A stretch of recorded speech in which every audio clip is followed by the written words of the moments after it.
Life, butterfly on a swaying grass. That's all. But exquisite. Soren.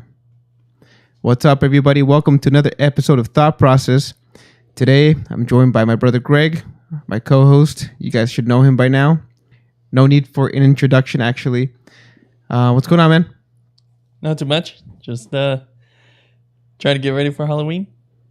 But there's not much to get ready for.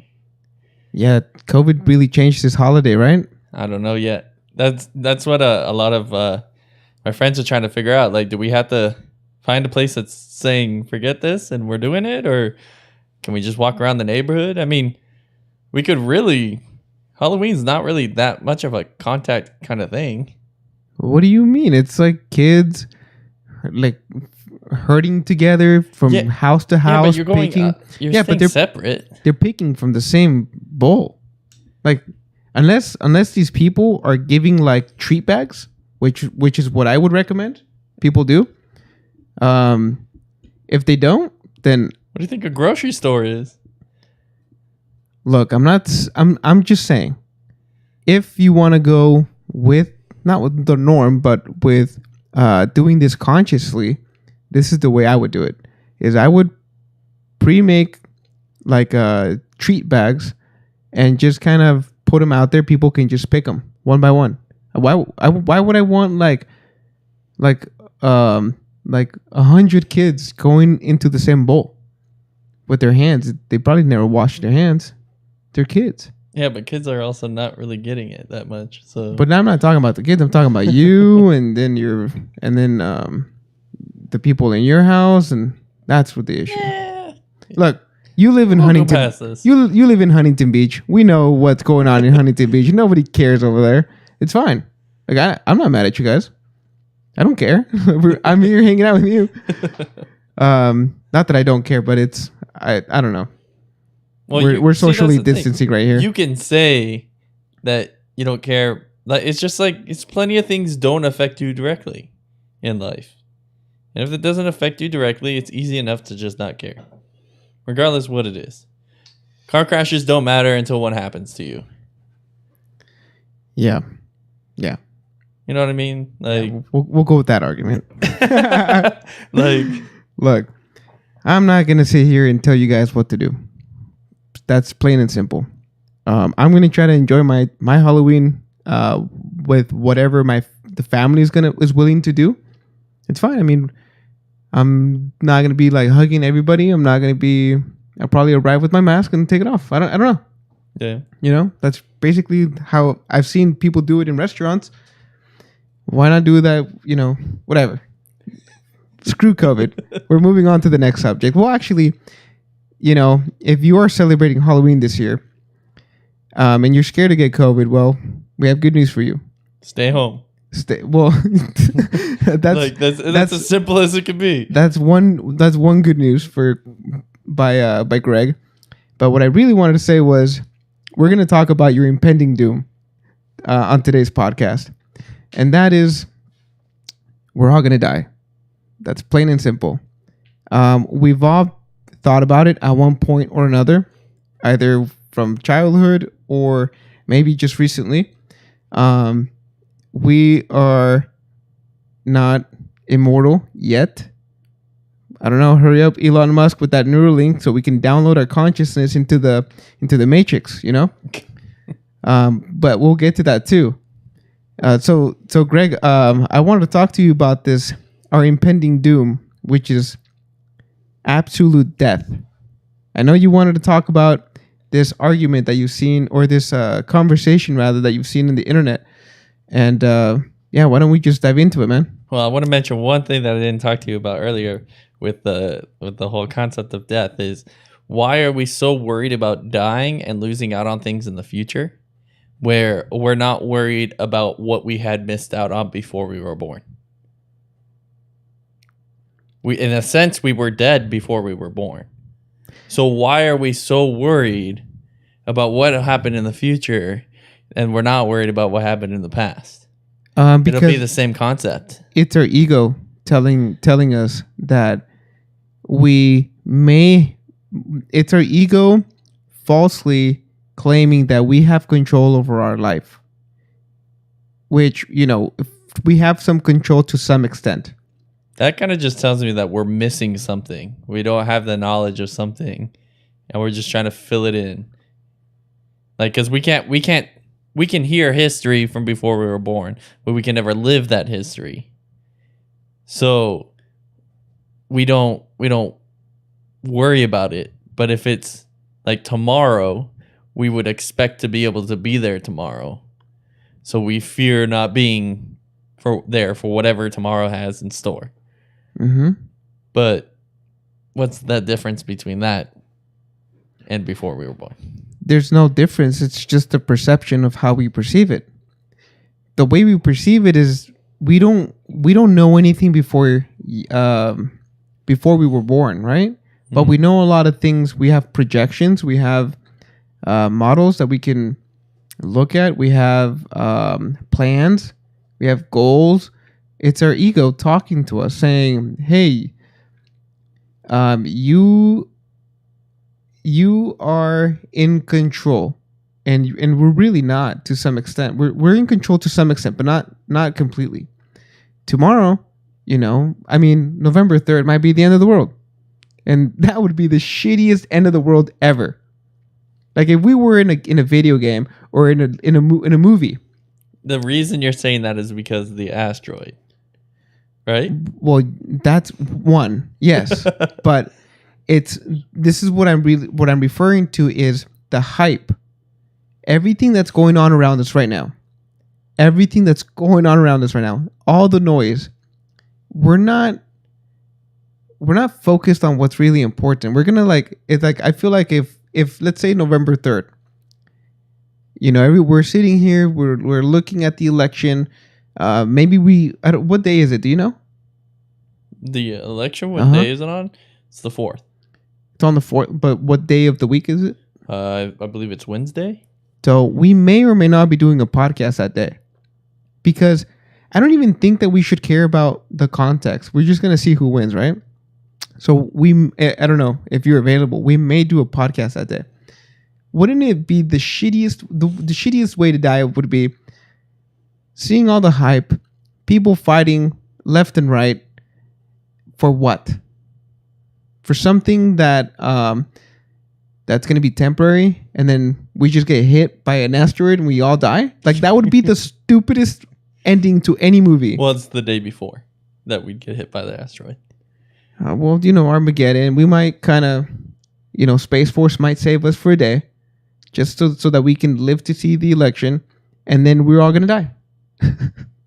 That would be the stupidest way to end this movie. Yeah. So, writers, if you're listening to us, don't fuck it up.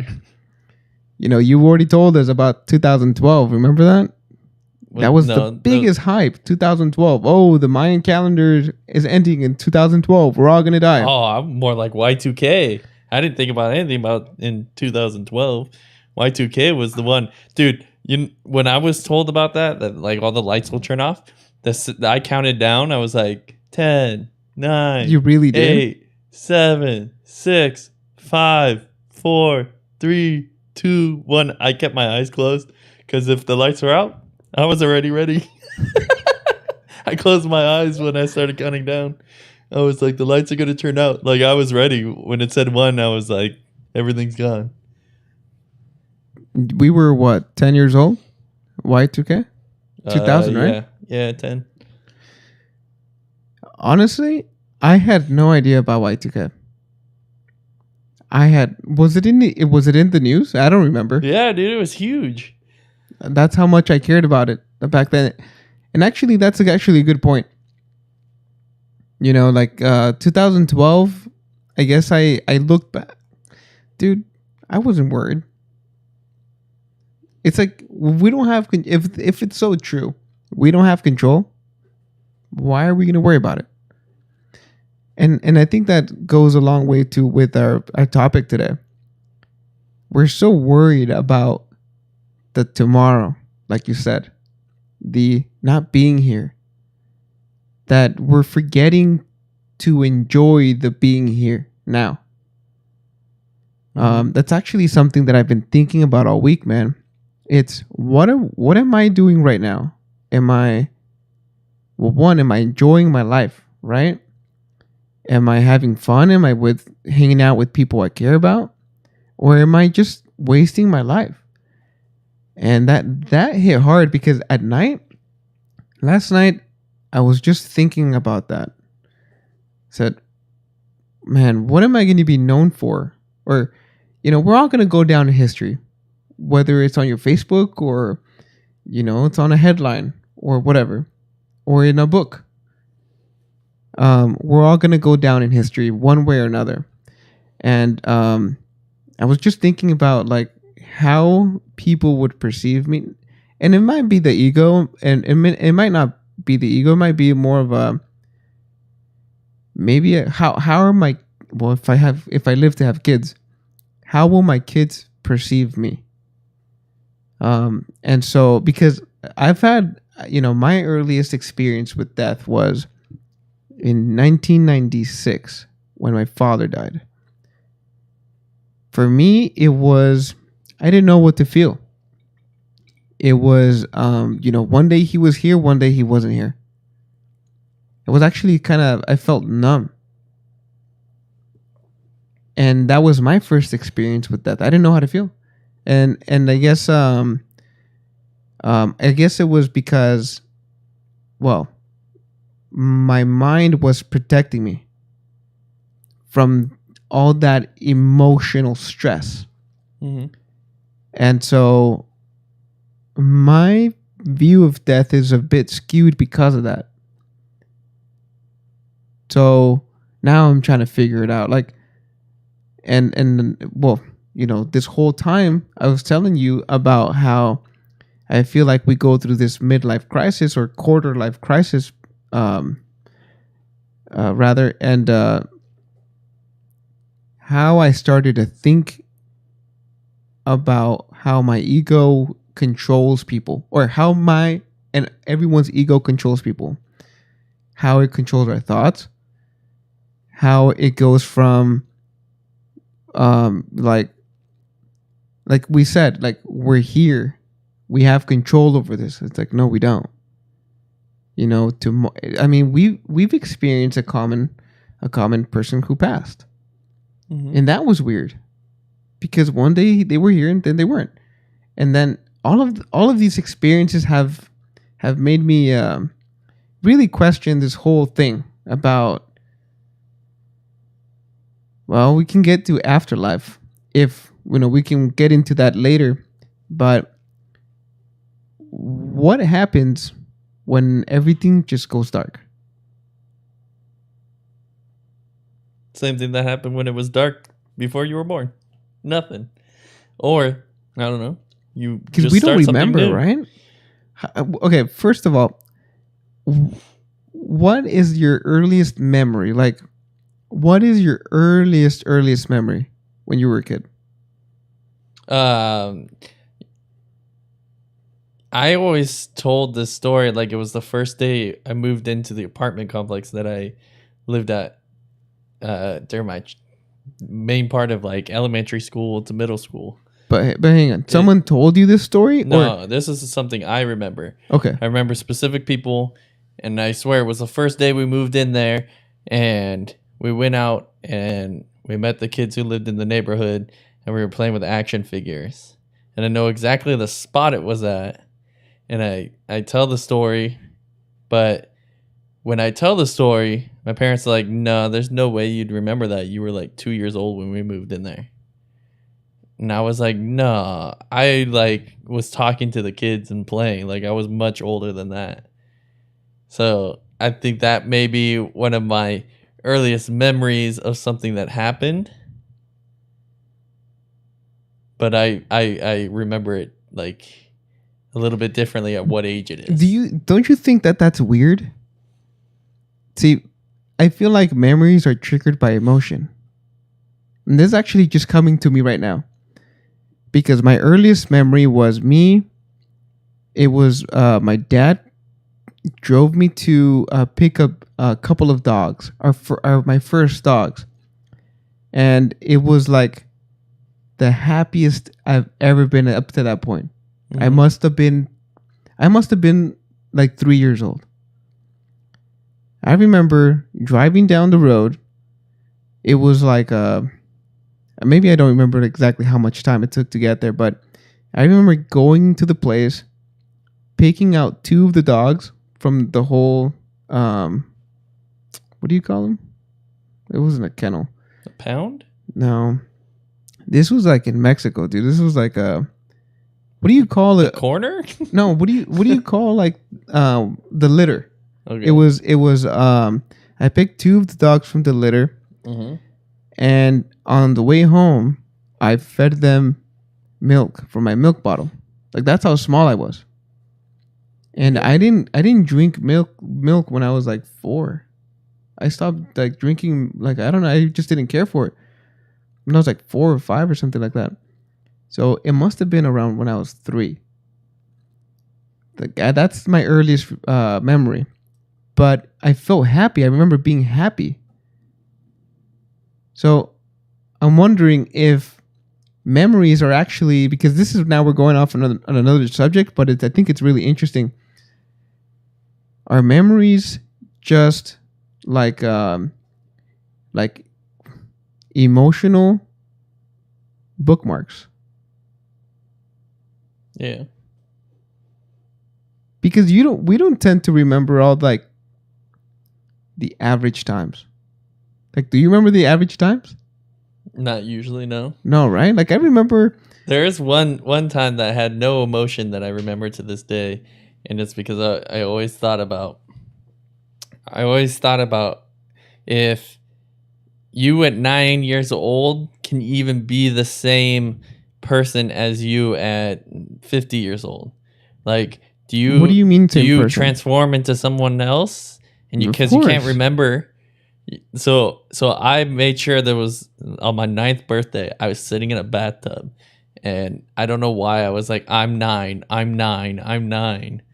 And I was trying to remember that specific day and that specific age to remember who I was then, to remember throughout my life. Are you the same person? I don't know.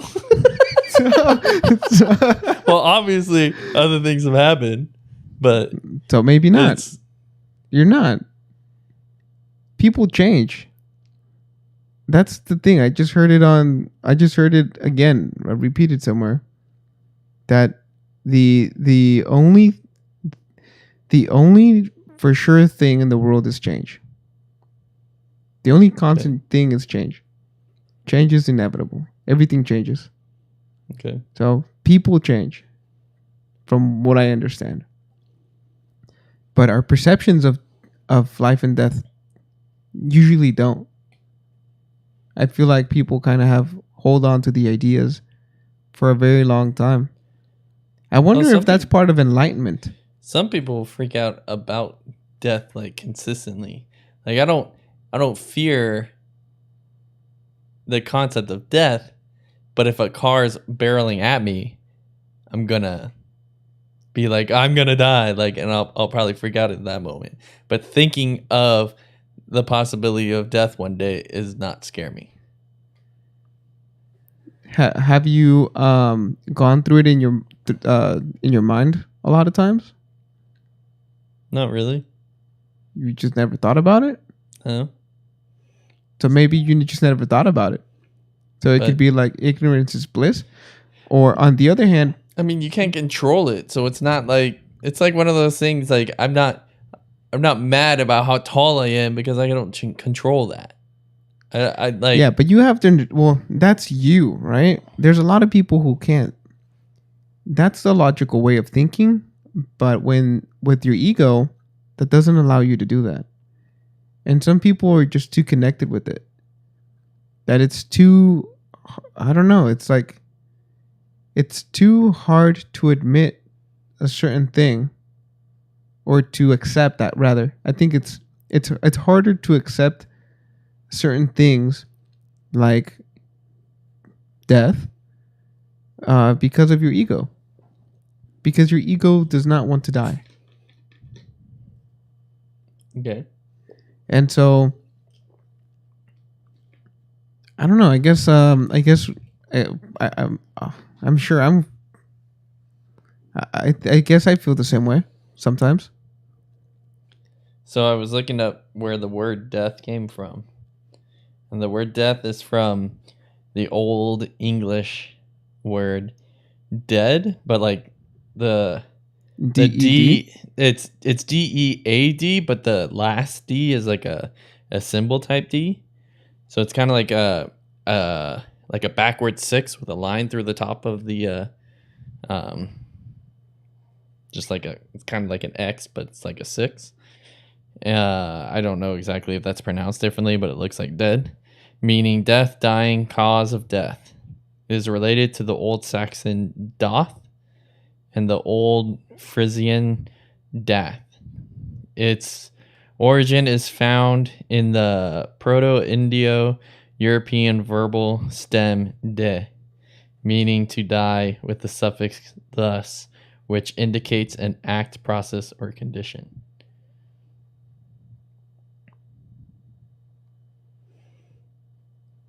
I wonder what our ancestors used to call it. Like, I'm definitely gonna like. I don't know. In the future, I'm gonna just say, "Oh, this person unplugged from the Matrix." That's what I'm gonna call it. The Latin root word mort means death. This Latin root is the word origin of a good number of English vocabulary words, including mortgage, mortuary, and immortal. Mortgage. That's death. Shit. Death to your pocket. So Damn.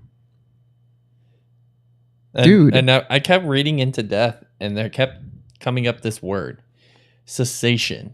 Have you ever heard of that? No.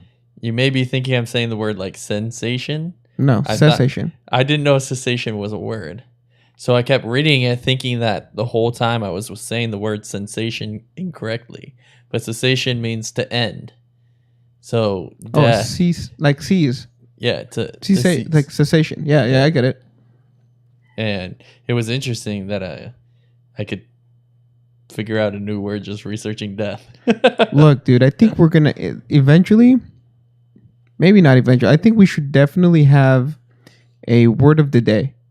So on today's Thought Process podcast, the word of the day is cessation. Cessation, which means to end. To end. So you learn something new every day. There we go. So now understanding that, does your perception of death change? No. No? I mean, that's just the word definition. No one really knows what death is, because the other thing I talked to you about earlier was there's an argument about when death occurs. So is death when some process stops that requires the rest to live? So like if your heart stops, are you actually dead? Or like there are other things that could essentially bring you back to life, like CPR. Or is it like, at what point is it you're actually dead and there's nothing that brings you back? And so one of the main arguments is when your brain has no more electrical processes. And that's when death occurs. Because if your brain doesn't have any processes, like even if your brain dead, your brain still is reacting to things. Like if you feel pain, there's still pain that goes on. So until your brain does not do anything, then you're still technically alive. I guess that's more of a medical terminology. Yeah. Than not, because for me, when I think about death, it's just absolute death. Because like you're not gonna wake up. In a religious view, like if you're dead, usually something happens. So in the Christian religious view, you go to heaven or hell. But if you're like a vegetable, are you dead? Are you already on your way to heaven or hell? What if you're a vegetable for 50 more years? You know what I mean? Like it's a little like, when does your consciousness leave, aka your soul?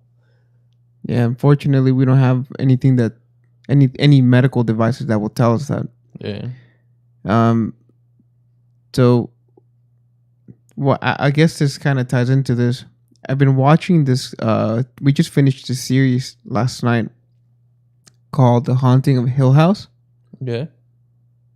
And oh my gosh, I'm not gonna spoil it for you guys, but that's definitely something I recommend, especially for the spooky times. Start up the spooky vibe for Halloween. You just grab your brew, you grab your pizza, whatever whatever your little vices, and watch the movie. Watch the series. It's really good. I hate horror type stuff. Why? I can watch a war movie when someone's leg gets blown off by a cannonball because it's not scary, but like what is it? I don't like disgustingness. Like I don't want to see, like in a war movie, if you actually see like a full torture scene, like I don't even want to see that. Like there was a movie, I want to say it was Denzel Washington, where he was a interrogator, and there was a guy who put bombs around the city, and essentially he was brought in to torture the guy. And the whole movie was about his process of being able to torture this guy.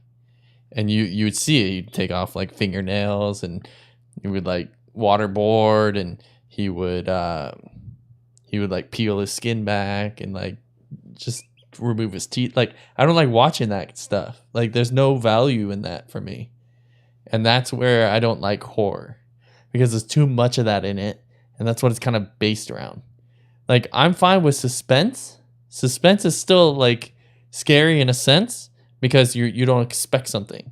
It's just like if someone stands in your hallway and you don't know they're there, and then they pop out, you get scared, but I don't fear that. It's just like so you're scared of horror? Not scared of it. I just dislike looking at stuff that comes in those movies. Well, this one's a bit different because there is a little bit of that, but not too much. It's more about suspense. It's a thriller. Like it's definitely scary. No, Saw? that's like gore. I watched one of those. I will never watch any of those again. Yeah, I don't even want to watch them just to be like, I don't like these. Like I saw one. I don't need to see another one. Yeah. I guess it's gore. Like, yeah, that's really what you don't like. But I don't see how that movie was so popular. I like that actually kind of scares me a little bit that people enjoyed it so much that it made so many movies. It's called Dirty Laundry.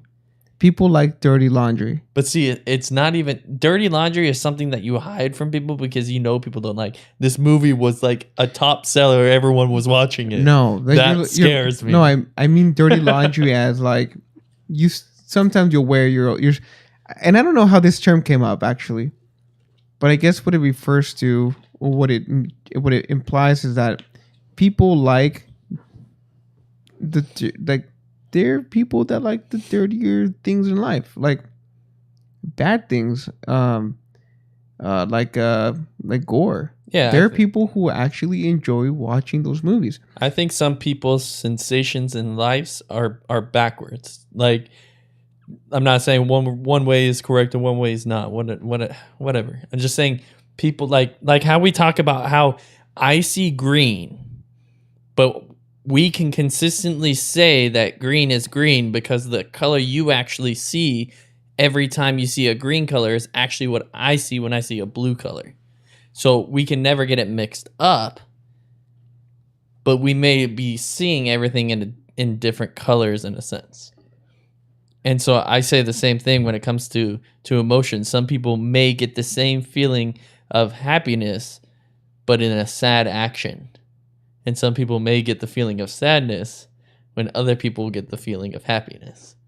And I think that that's a real thing, because if not, then I don't understand why people enjoy what majority of people would say are gross things. Because there's like things out there that people do like that you would never want done to you. Let's not get into that. That's like saving for another podcast. Hey, by the way, shout out to Sergio for tuning in to this podcast. He said, "What's up?" Oh, brother? he just said it's dark and what? Oh, just read. Huh?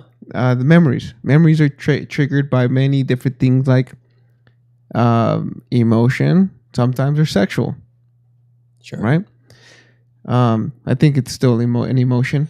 I think I guess it's a pleasure. Um, what were we talking about? See that? So gore. You're not into gore, but I was watching this series, right? Mm-hmm. And it had death written all over it, and it was just kind of just made me think about it more and more and more. And I wonder if the way to I don't know. I guess I struggled with this for a while. Nowadays not so much. Um, I guess I was like one of my biggest fear was not being here tomorrow. And the way I kind of processed it is accepting that I don't have control over that. That was number one. Number two is I find comfort in knowing that everybody's gonna go. Number three was keeping it in mind a lot. And that really helped me change my perception of fear. And instead of fear, it became like a goal almost. Like I'm setting a goal now. Like by the time when I die, if I get to go on my own terms or I get to live the life I want to live, is to it's cliche to say, but not have any regrets, which is I know that's not gonna happen. I already have so many regrets. But what I mean is like doing the things that I want to do and achieving them before I go. And I think I guess that's a healthy way of looking at it. Like by the time I go, I would have wanted to have done this, X whatever it is, right? Mm-hmm. And yeah, I guess those three things are just mainly what I focused on. And nowadays, like I said, I mean, what are we gonna do, right? When you go, you go. Like I went through that with my dad. I went through that with my grandma, with my grandpa. But actually, I wasn't there for one of my grandpas, but for my both grandmas. The fact that I'm never gonna ever see them again, that hit me hard back in the day. But now, The first time I experienced death was my grandpa died, and it was actually on Halloween, and it was really weird because we get really windy here during Halloween, so the Santa Ana winds came in, and so it was very eerie that whole day, like Halloween, so everyone's running around being spooky.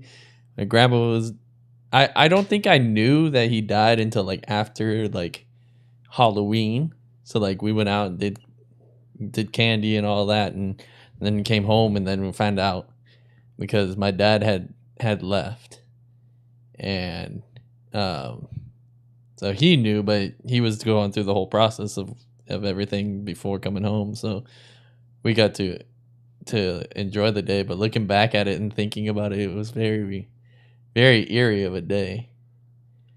So when you found out, because this is what happened to me, when I knew that I wasn't gonna see them again, and actually just thinking about it now, it's sad. But what happens is for me is that I really cherish those memories that I have with them. Mm-hmm. So it's not so sad anymore. And I don't know, dude. I guess that's like the light against the dark is we can't do anything about it. We just have to cherish those memories. Like when our friend passed away, it was hard because it was like reliving it again. It's like, oh shit, like, oh, this hadn't happened for a long time, and here I am. I'm going to a funeral, right? Mm-hmm. And just seeing everybody there, like all the friends, and seeing the pictures that we had, it was just cherishing that moment and those moments in life. It was like it just brought new meaning. You know, it kind Yeah. of filled that void that, you know, we kind of lost. We it was empty for a little bit. For me, it kind of filled that void. Yeah, I mean, that's just the way I'm thinking about it. What are your thoughts? About the Just situation, or what no, exactly? just do you mean? about like yeah, I don't know, not how you process things, but like what's your outlook on it? Like, I don't know. I just, And I just see when you look at it from not being in this situation, there's not much reason to be fearful of it. But like I said, like if a car's driving at you, you're gonna fear that you're gonna die, and that I think is understandable. But to be paralyzed, like I don't know, like if you learn you have some illness and they say like you're dead in a week, like there's just you're dead in a week.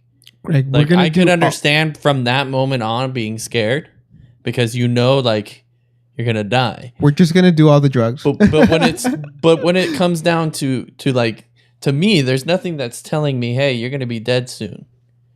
So I'm not sitting here like worried about it.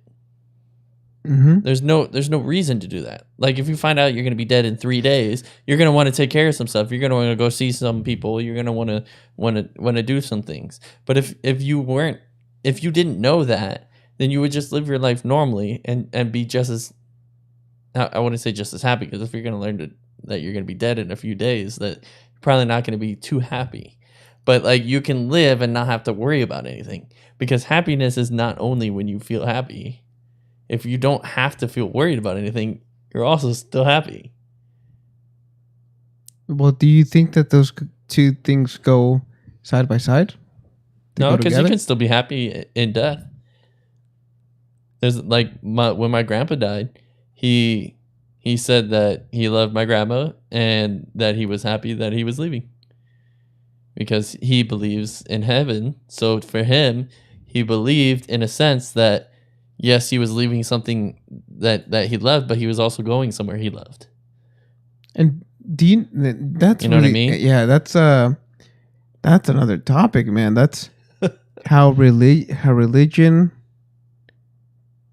eases that. It's I just learned this. What is it called?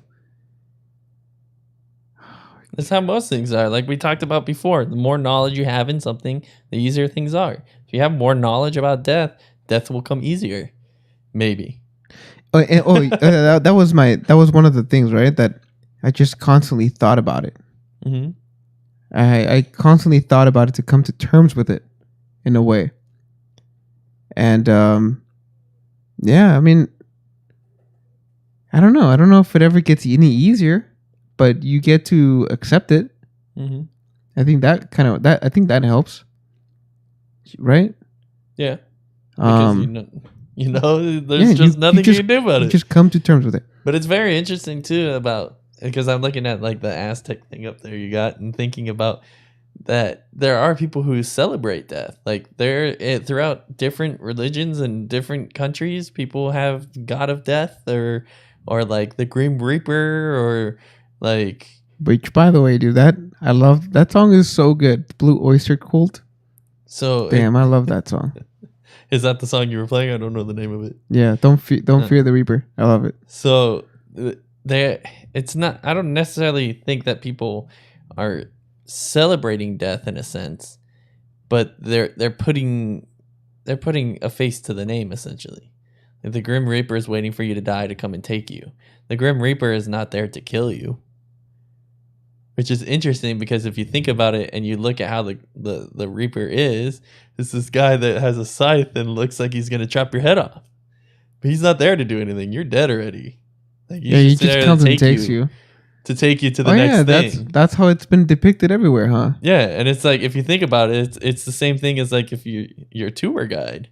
You're not scared of your tour guide. This guy's your tour guide to the afterlife. Like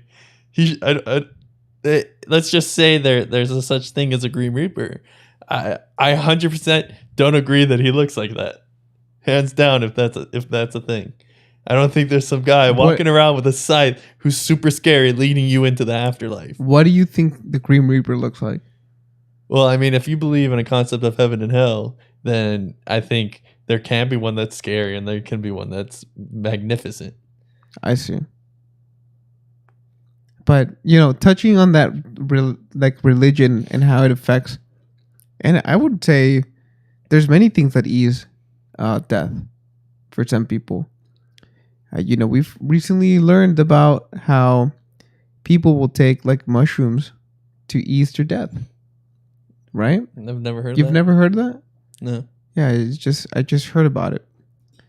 And I haven't done too much research on it, so I don't want to talk about that.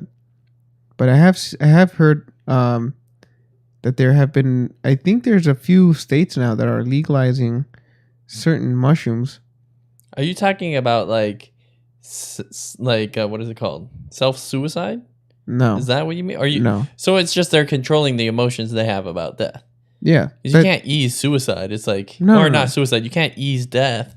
No. Death is the action. That's like. No, well, the fear of death. Yeah. The anxiety of death. That's what it eases. Taking certain psychedelic drugs will help with that. I don't know. Well, because you're not all there. Well, yeah. Well, but there's also something very spiritual about it, from what I hear from other people's experiences. That psychedelic drugs can be very spiritual because you see things that are normal. Well, you see things for what they really are, I think. And that's something because we're always walking around with rose-colored glasses. If you're that type of person, or you're walking with glasses that are just black and everything's black. And so what the psychedelics do, allegedly, because I really have never really tried any of that. I suppose, I guess what they do is that they really put things into a different perspective, like something that it's a view that we don't see on day to day.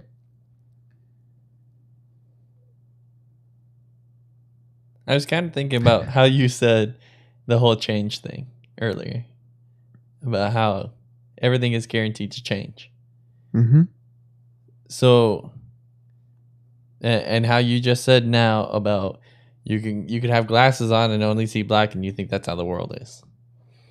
But now I was thinking about cavemen, right?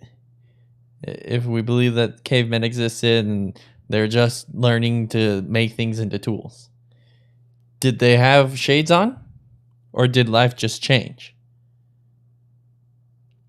What they are experiencing is what life had to offer for them, regardless if things were hidden or not. So there can be something going on in Japan right now that I will never experience. Does that mean that I didn't experience life?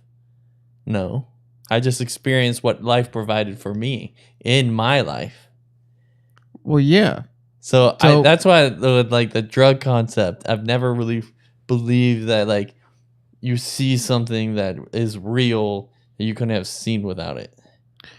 I just think it doesn't present. From many, many different people, what they all say is something that's in common. They all see the same things. And it's something that we wouldn't know until we did it. So let's go down to the South America and let's go take some ayahuasca. Let's go look at those elves that they keep talking about. Why not? Come back and do a podcast about it. Who knows? See, I don't know. I just don't. And that's scary to me. That's like jumping out of an airplane. That's scary because you're losing control over your mind. That's so scary. I'm not saying, I'm a control freak and I want to be in control of stuff. No, because that's why, we indulge in substances sometimes that ease that. You kind of get out of control. That's the other thing though, is that's the consistent that I keep hearing too. What? Is you lose control of your mind and you find what's real. But you can't lose control of something and find what's real. It's a shared, what they say as how they describe it, it's a shared experience. It's something that a lot of people see. So Sure. if a lot of people see it, they all tell these stories that have things in common. Well, I It's mean, like, if you see the crackhead down the street, they all share the same thing in common. They're all batshit crazy. yeah, but dude, Like you can't compare. Well, okay. Is that the dog? No, I guess that's just the dog. We're just gonna continue. Let me just make sure that's in front of the door. We're just gonna continue talking. It's a shared experience that they all retell. It's like walking. It's like let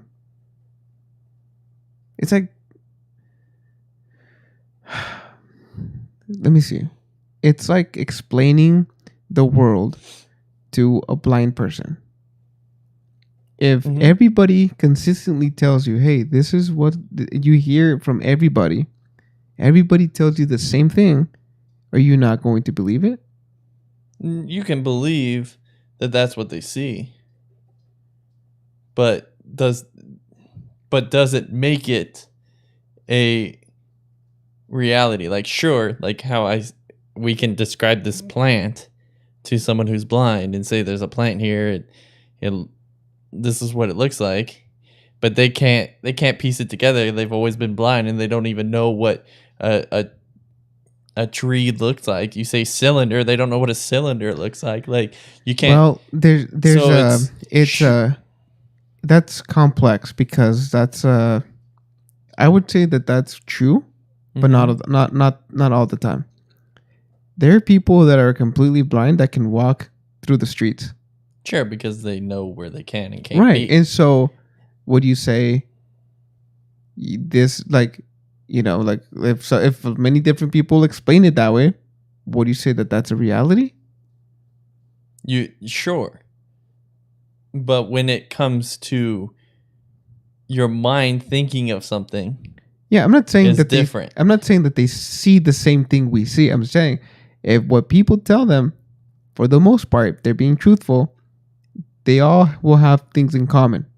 Like, hey, this is a square. This is round. What is round? Oh, well, you touch it. Okay, that's round. Oh, I understand. That's a ball. It's round. Okay, I'll put it this way. It's like with this podcast. We're talking. We see each other. We're here. Someone can watch this and be like, "Is this real? Like, did someone just CGI some and create some two characters and put their voices in?" Because all they see it through a screen, or I mean, that's where that's where understanding comes in. So it's the realization of something that's actually happening and something that you just see, like a dragon in a movie. They didn't bring a real dragon in; that thing was completely made up. Or did they? You gonna tell me Game of Thrones is a lie? So it's like, I'm not saying that they couldn't have seen these elves, but what I'm saying is that the elves aren't real. Well, we don't know that because you need to go through it first in order for you to see. It's like, if you don't go through it, the tree and know the tree's a blind person can touch the tree. So what I'm saying now, it's real. You just can't describe what it looks like. What I'm saying is, if you don't go through the experience, how will you be able to say that's because the elves are not real? You need to go through the experience to see what they see. Like, where's the elves? But we're not talking about like just elves. I don't know. I'm just saying. I'm just kind of repeating what I've heard from other people. I don't know. I guess we're gonna have to go find out in South America sometime. I'm down to go when I'm like ready to retire, dude. I'm just gonna go and trip out. just.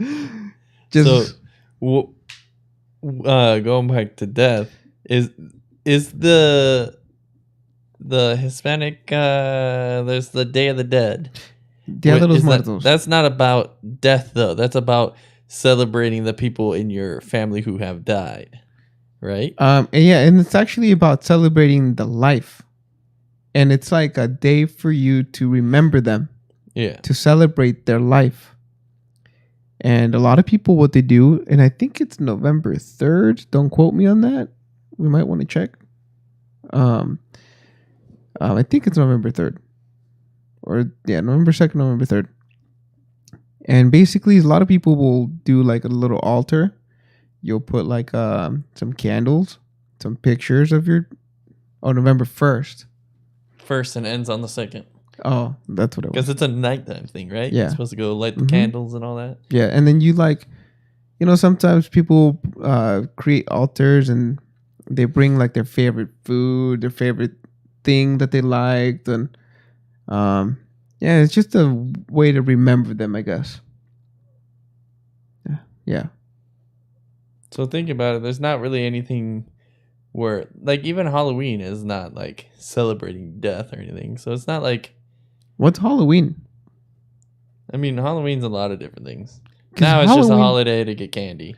Some people, I don't know. There's still, I've heard a lot of people do things in like, why do I keep funeral? Not, what do they call cemeteries? I don't know why I kept trying to think of funerals. Like, you get like people and they're like sacrificing goats and stuff like that. And what? Yeah, because some people use it to like celebrate with like Satanism and stuff like that. And I don't know. I think it's now the different age groups decide on what it is. So as a kid, you're dressing up as your favorite character and running around and getting candy. I'd probably say nowadays from middle school on, it's going to some party. And then like age 20-ish, it's all about for girls being slutty nurse or whatever. Here we go. Here we go. Once you get older, it's just like all the kids are going to be here. Let's just hang out.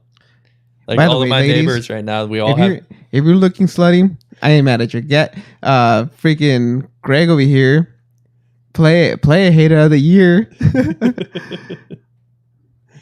Look, man. If that's what they want to write on their book before they leave, so be it. Go for it. Still slut. But yeah, when it comes to death, I'm not scared of knowing that there is death. But like I think like this, like I wouldn't want my son to die before me. Like that, like there are fears of the action of death. I don't want to die in a painful way. I mean, I may die in a painful way and I don't have a choice. But I'm not going to be upset now because of what can happen.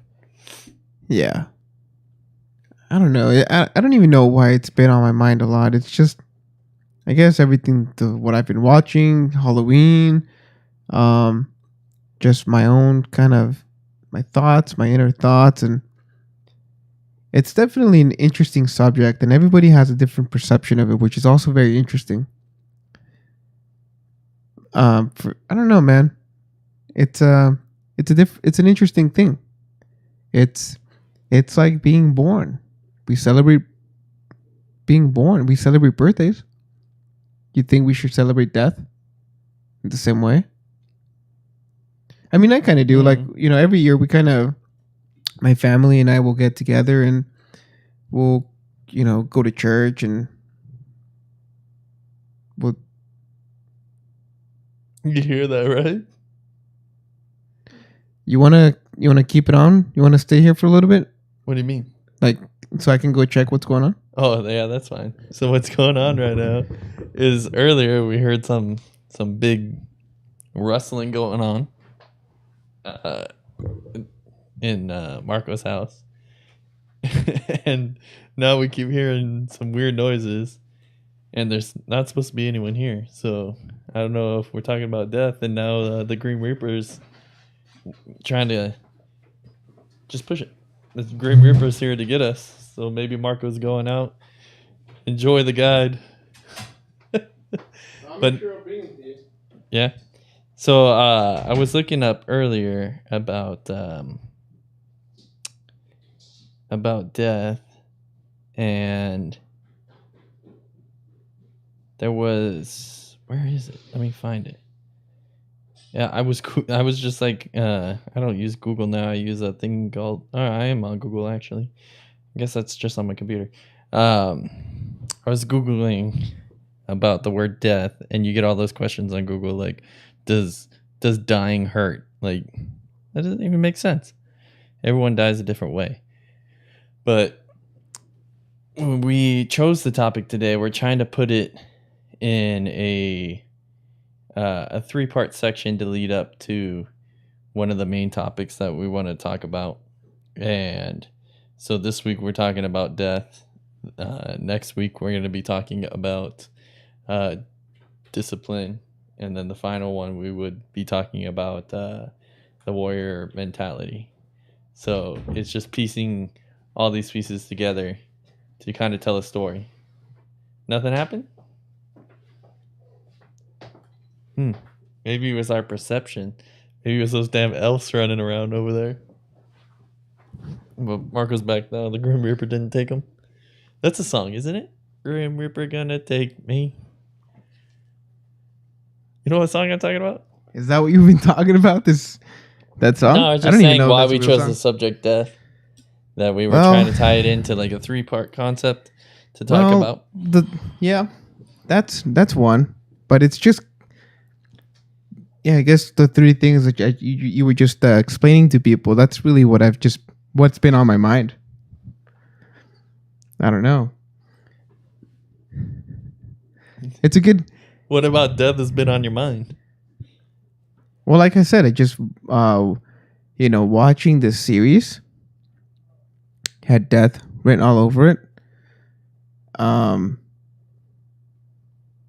Halloween.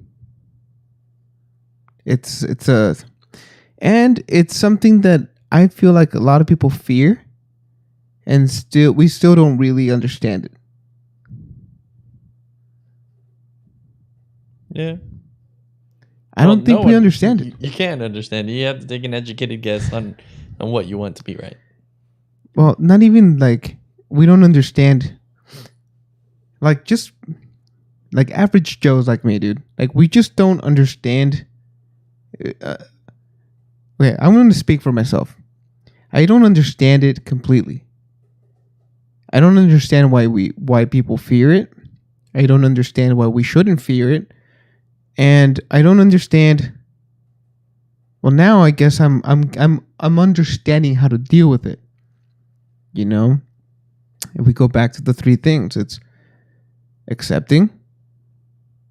What else did I say? Beat it to death. Literally, just repeat it over. Like process it. Mm-hmm.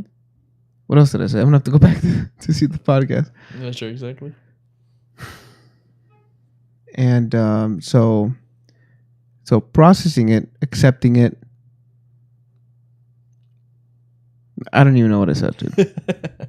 Whatever I said, I'll put it in the cliff notes for the podcast. I don't know.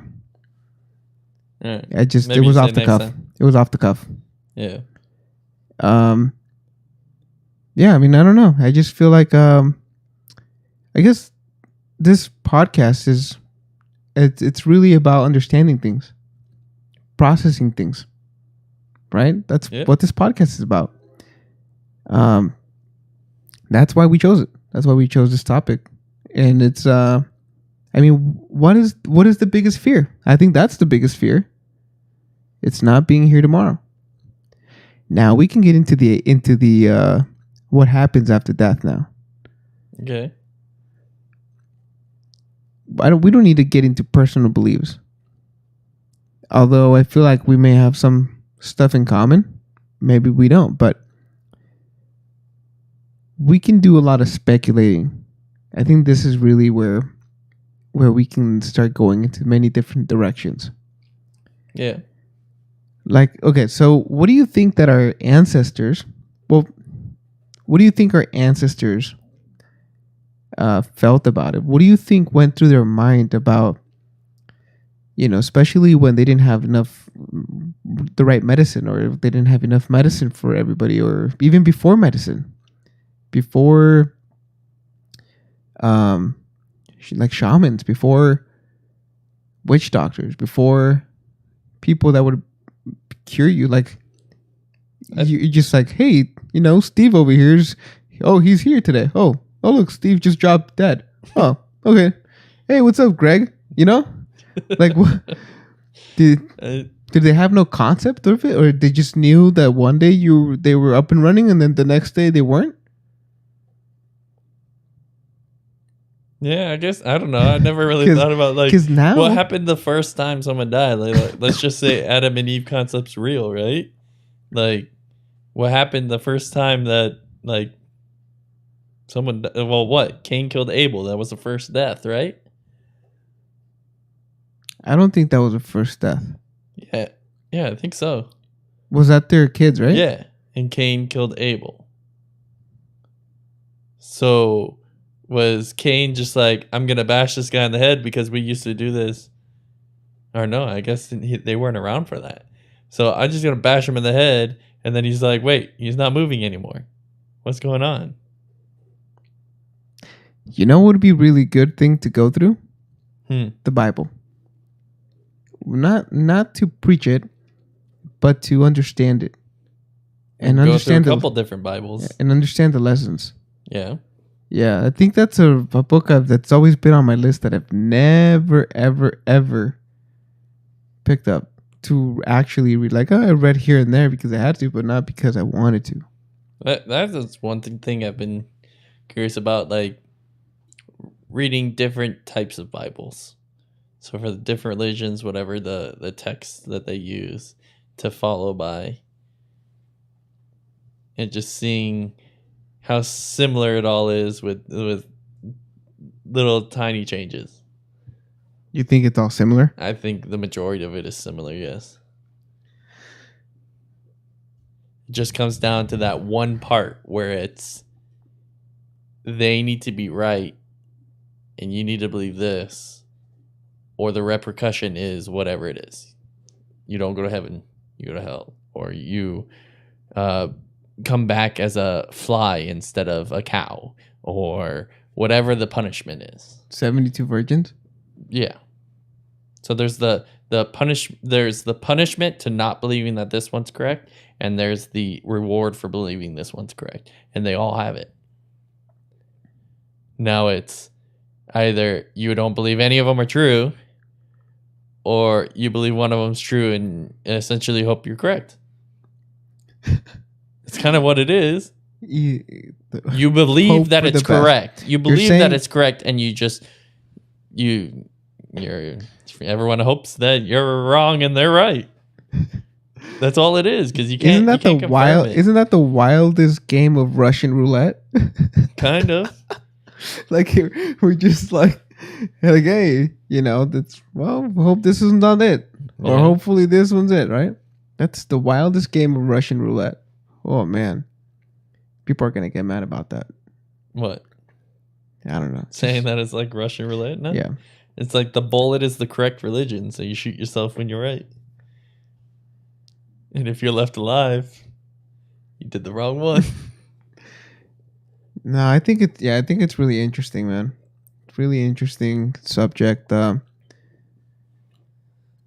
Okay, so afterlife. Mm-hmm. Or no afterlife. Okay. I mean, what if afterlife doesn't belong to us? Listen to me, Greg. Okay. Mm-hmm. Like you said, we have no idea what happened before us. Mm-hmm. All we know is what's happening now. Or and we don't know. We've been told what's happened before us. And we don't know what's happening after us, Mm-hmm. right? But what if this is the simulation theory? What if this is just a simulation and we spawned, and then what happened? I mean, well, you can call it whatever you want. You can call it a simulation. You can call it a repeat. Like in a Christian religion, you believe that God knows everything and knows what the beginning, the end, and all of that. So essentially, to him, it's a simulation. He already knows what's going to happen. He's just running through it. Is he running through it? Yeah, if he's everywhere, if he's all knowing and whatever, we'll just say he for the example. I don't care. It could be a she, it could be a non-existent thing, whatever it's called. But if he's supposed to be all knowing, and everywhere at once, then how can he be here but also be at the end time? If he's all knowing, he's experienced it, and we're at this moment, then he was at the end time at some point to know that it happened. So he's just running through the simulation, regardless if we want to call it simulation or life or whatever you want to call it. It's all similar. Do you know something you heard the latest JRE podcast with Alex Jones? Uh-huh. Did you hear the part where Alex Jones said that he said God doesn't know where God came from? Yes, I heard that. That blew my mind. I was like, oh, I wonder where he got that from. I would really want to do some research on that topic. Because the concept is that God was the beginning and the end. So if he's the beginning and the end and we're created, then how is he not created? And if he's created, who created him? So you can't have a beginning and an end for us if there's not a beginning or an end for him.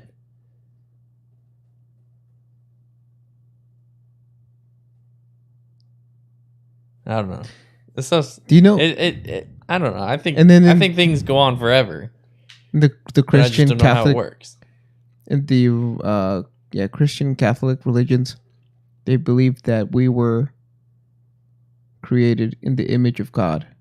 Mm-hmm. But how do we know that? No. But then, like you said, with the ayahuasca stuff, where they have all the same experiences, right? So I guess it's kind of the same concept. If you look at like the Bibles, they all have the same experience of being prophets for this religion and telling the stories and telling about the guy who came back from the dead after a couple days, and guy who's churned water into wine, and all these recounts of this stuff. And then it's given to you, and you either can believe it or not. Just like you take your ayahuasca and you either believe that there's elf people walking around or not. It's all educated Greg, guess. Did you ever hear about people retelling the lives that they lived in a previous life? I've heard some where it's just kind of okay. You were a cowboy and you owned some land. Cool. Like you can make up a story like that. But like I've heard a few where it's like there's a kid who's like 7 years old who wasn't around during certain things that recently just happened. It's behind like government sealed things. There's no way this kid should know. The parents are not part of any government organization, and somehow this kid is like spewing things that he shouldn't even be able to know. Can you cite it so we can look into it really quick? I don't have it because I was just talking about it the other day, and there's been a few accounts of things like that. Or like there's that one person who thinks that she was Cleopatra. Cool. Like I mean, there's so many people out there who just say they're this person, that person. Like I don't know. Those things I don't really believe. What was it that you remember? There was a specific name for what? For what was the definition of that? What was the name? Of recalling. Yeah, there was this past lives is usually. No, there was something. Yeah. Now that you say it, I'm thinking there is a word. Past I just don't life remember. regression. Regression, maybe. Past life regression is a method that uses hypnosis to recover what practitioners believe are memories of past lives or incarnations. And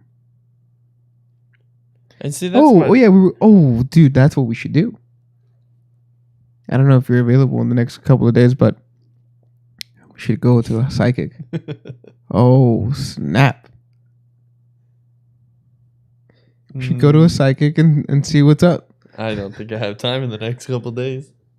Maybe next Tuesday.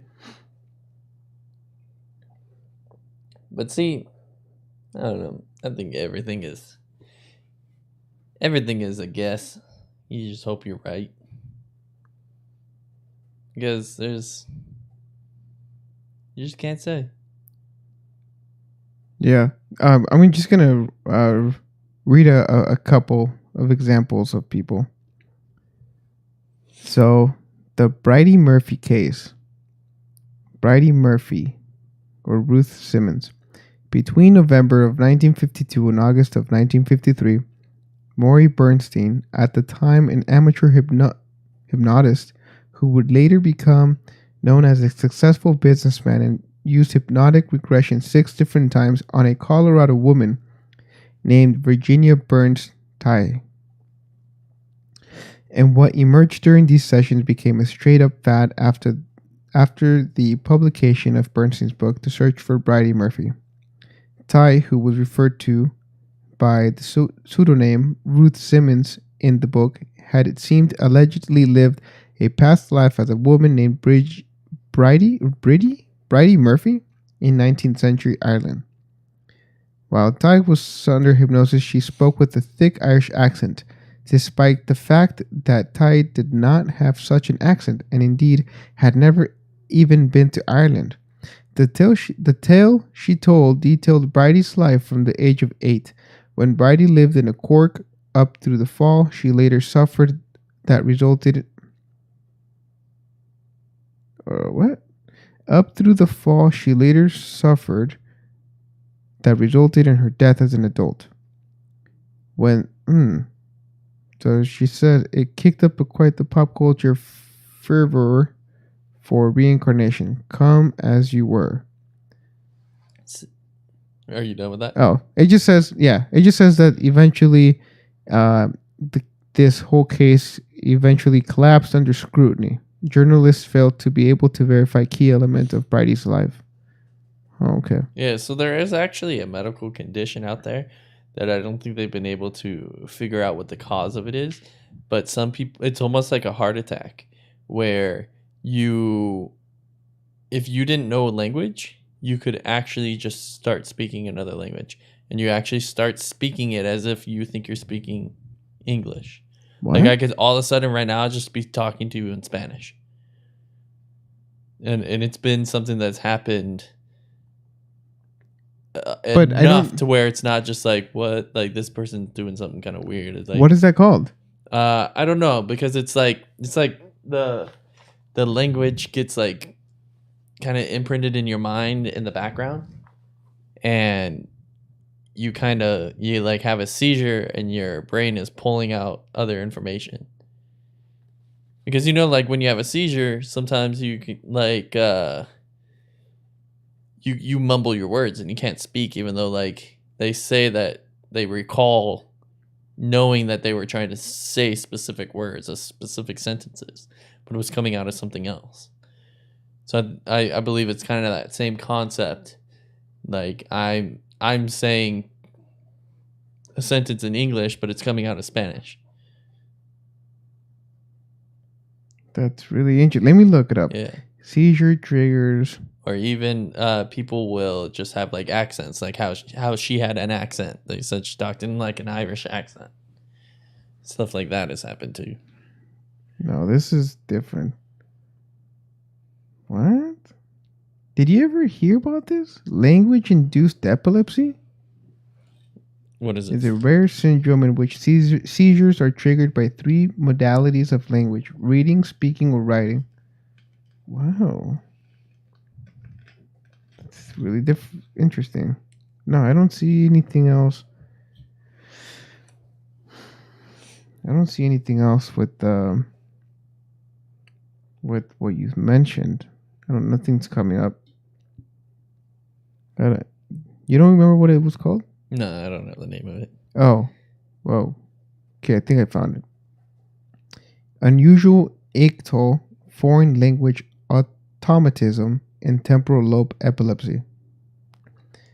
The distinct brain regions could be specifically involved in different languages, and the differences in brain activation depending on the language proficiency and on the age of language acquisition.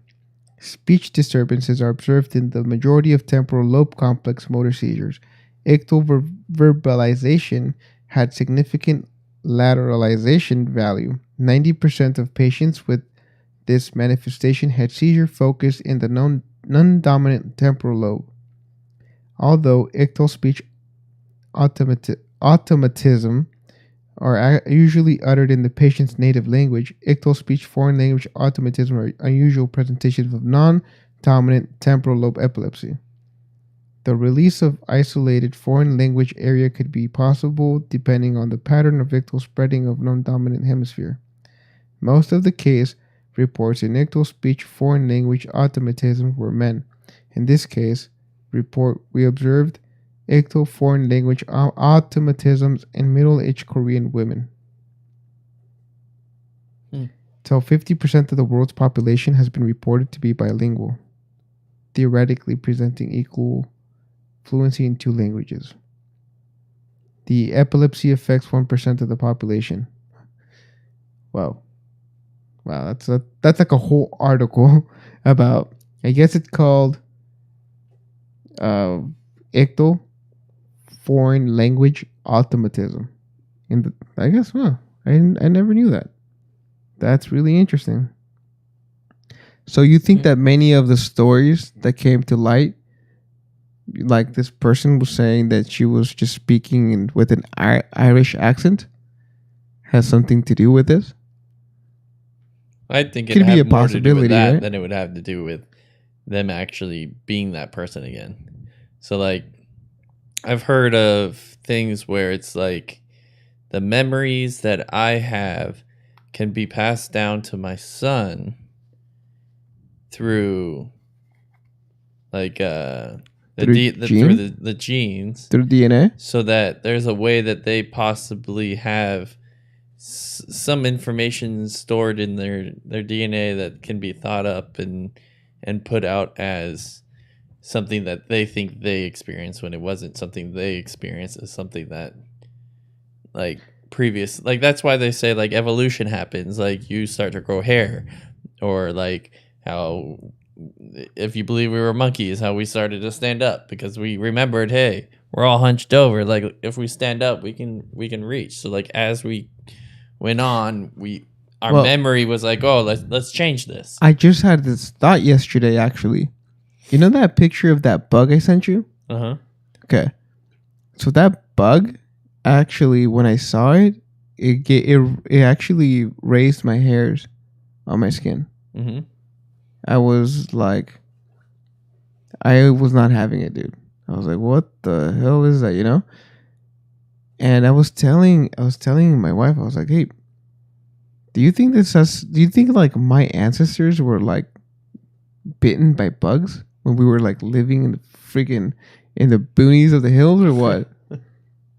Yes. That could be, yeah, right? That may be the reason why I disliked bugs. No, most people dislike bugs. Because they carry disease and whatnot, but because they're annoying too when they land on you and crawl on you.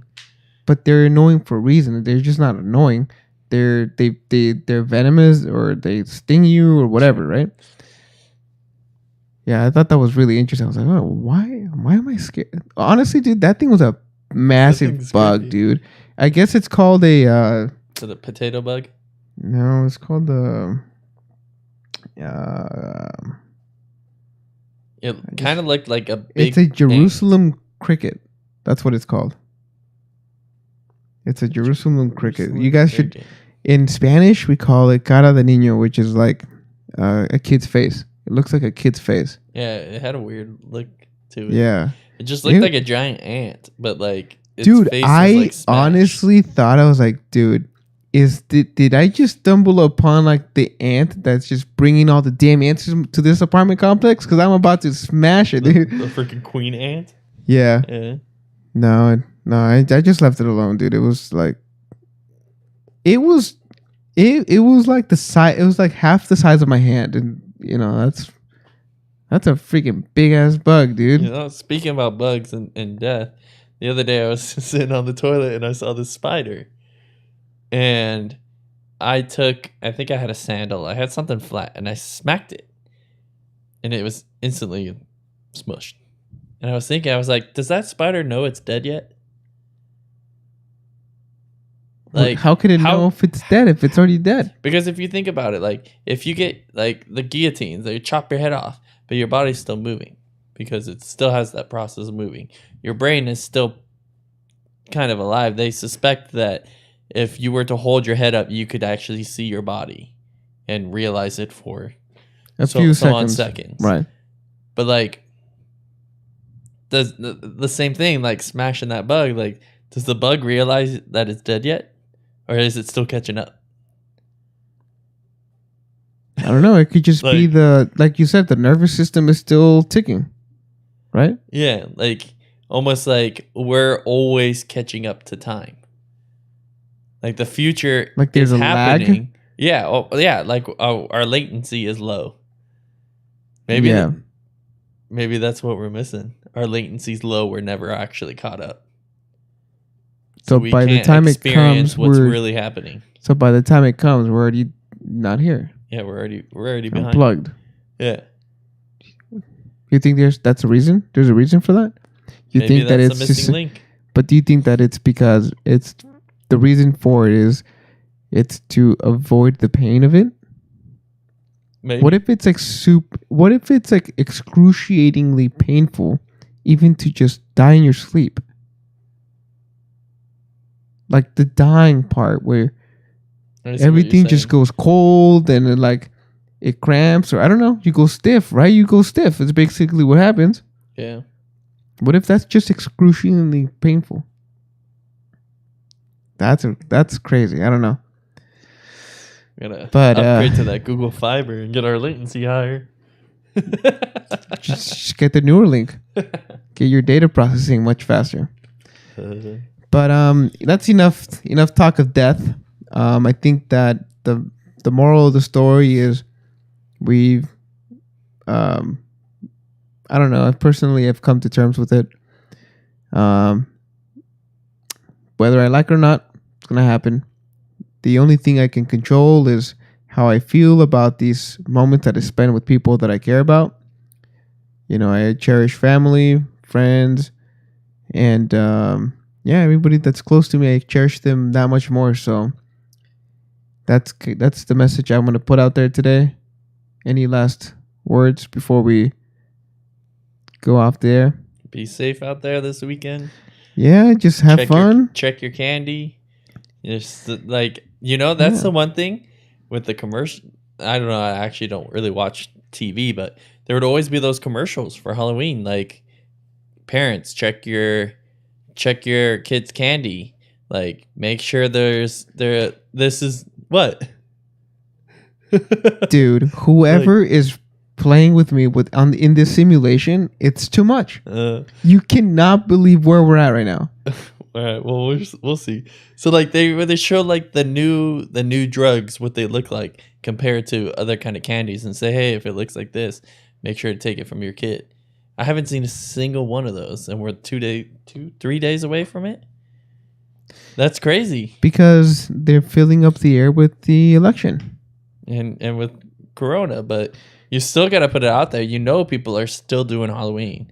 Honestly, no one canceled if you're a responsible parent, I would just buy my own kids' my own kids. I mean, I don't know, dude. This year's kind of gone to shit. Like, you know, what's your excuse about not getting your? Well, I don't know. I don't want to say it because I don't know if there's any kids. There shouldn't be any kids watching this, right? Or listening to this. Well, if there is, I just ruined Christmas for you. Just don't spoiler alert. No. Anyway, just moving on. All right. Anyway, this year's canceled. Anyway, to close today's podcast, here's an excerpt from The Heart of the Buddha. It goes perfectly well with the topic today. Life is an illusion, a dream, a bubble, a shadow. Nothing is permanent. Nothing is worthy of anger. Nothing is worthy of dispute. Nothing. And with that, thank you guys for joining us for the podcast today. I hope you guys have enjoyed it as much as we've enjoyed, sitting here and discussing with you guys, whoever joined. Before we go, Greg, you want to plug in the usual the business side of the podcast. Yeah. I have a few things to announce, but you go first. So yeah, come check us out on the Instagram. We post everything there and send it to the other platforms. At TPP is loading. We always put on that we're going live about 5 to 10 minutes before we do. We're doing mainly Thursday nights right now. Around 7 o'clock is when we start, 7:30 ish, and yeah, just check us out. We post funny little clips on there to say that we're going live. By the way, last podcast was taken down. We were taken down by YouTube. We weren't striked. We finally got a response in regards to them taking down a video. So that's why we didn't upload it to the other platforms. But yeah. So last week was a rabbit hole, and what we were doing was we were showing some videos which we've done in the other ones, and there's not been an issue on there. We got too big for them, dude. Hey, they noticed us. So what I think we're going to do in the future with those rabbit holes is not put videos on. So we'll just do articles and pictures. And so we're not going to stop doing the rabbit hole. We just have to adjust it from putting any videos on. So. Yeah. Oh, and by the way, if you've been listening this far, we actually just launched our Thought Process podcast merch. We have a shirt available. This poster that you see up here, it's live on Teespring. We'll put the link in the bio and in this description of this video. Yeah, there's a lot of changes coming with the new year. I think we'll have some more improvements, and I think that's all the updates I have for today. So we'll see you guys next time. Don't hold your breath though, because we may not be here. So, Greg, so cheers. Cheers to life. Cheers to death. Cheers to everybody that's been listening so far. Have a happy Halloween, and we'll see you guys next time. Stay safe.